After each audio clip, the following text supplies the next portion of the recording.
गुजरात में विधानसभा चुनाव होने हैं और इस चुनाव से पहले ही कांग्रेस को तगड़ा झटका लगा है। गुजरात विधानसभा चुनाव से ठीक पहले पाटीदार समाज के सबसे बड़े नेता हार्दिक पटेल ने इस्तीफा देकर झटका दे दिया है। हार्दिक पटेल ने इस्तीफे की जानकारी अपने ट्विटर हैंडल पर दी। उन्होंने लिखा, आज मैं हिम्मत करके कांग्रेस पार्टी के पद और पार्टी की प्राथमिक सदस्यता से इस्तीफा देता हूं। मुझे विश्वास है कि मेरे इस निर्णय का स्वागत मेरा हर साथी और गुजरात की जनता करेगी। मैं मानता हूं कि मेरे इस कदम के बाद मैं भविष्य में गुजरात के लिए सच में सकारात्मक रूप से कार्य कर पाऊंगा। अब जब से ट्विटर हैंडल पर यह खबर अपडेट हुई है, तब से हंगामा मचा हुआ है। विरोधी की राजनीति तक सीमित रह गई है कांग्रेस, ऐसा कहना है हार्दिक पटेल का। उन्होंने पत्र में लिखा कि अनेक प्रयासों के बाद भी कांग्रेस पार्टी द्वारा देश हित एवं समाज हित के बिल्कुल विपरीत कार्य करने के कारण वो पार्टी से इस्तीफा दे रहे हैं।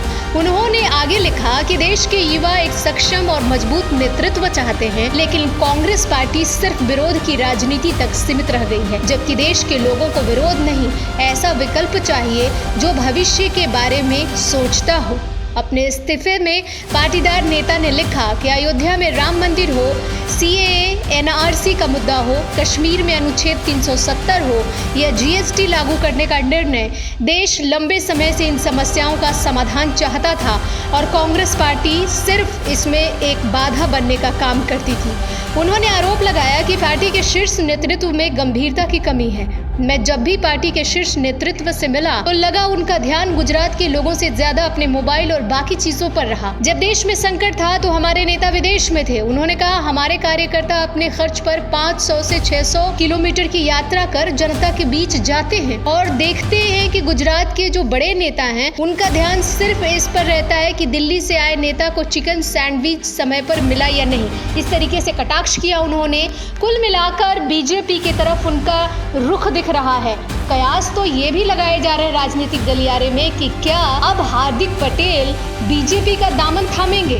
हार्दिक पटेल के इस्तीफे के बाद गुजरात कांग्रेस नेता शक्ति सिंह गोहिल का बयान भी सामने आया। उन्होंने हार्दिक पर तंज कसते हुए कहा कि अगर पार्टी के नेतृत्व की बात की जाए तो आप कुछ दिन पहले राहुल गांधी के साथ एक मंच साझा करते थे और आज ऐसा क्या हो गया कि जिसकी वजह से दरकिनार कर दिया हमारी पार्टी को।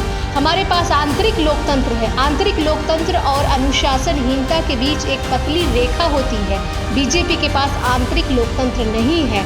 तो इस तरीके से उन्होंने अपनी बात कही है। अब जब से इस्तीफे की बात सामने आई है, तब से तमाम नेताओं की बातें सामने आनी अब शुरू हो गई है धीरे धीरे। देखने वाली बात होगी कि जो कयास लगाए जा रहे हैं राजनीतिक गलियारे में, इसमें कितनी सच्चाई है। लेकिन एक बड़ा सच ये भी है कि अगर हार्दिक पटेल बीजेपी के साथ जाते हैं तो उनके साथ एक बड़ा कुनवा पाटीदार समाज भी जरूर जाएगा और ये सबसे बड़ी कमजोरी हो जाएगी कांग्रेस के लिए।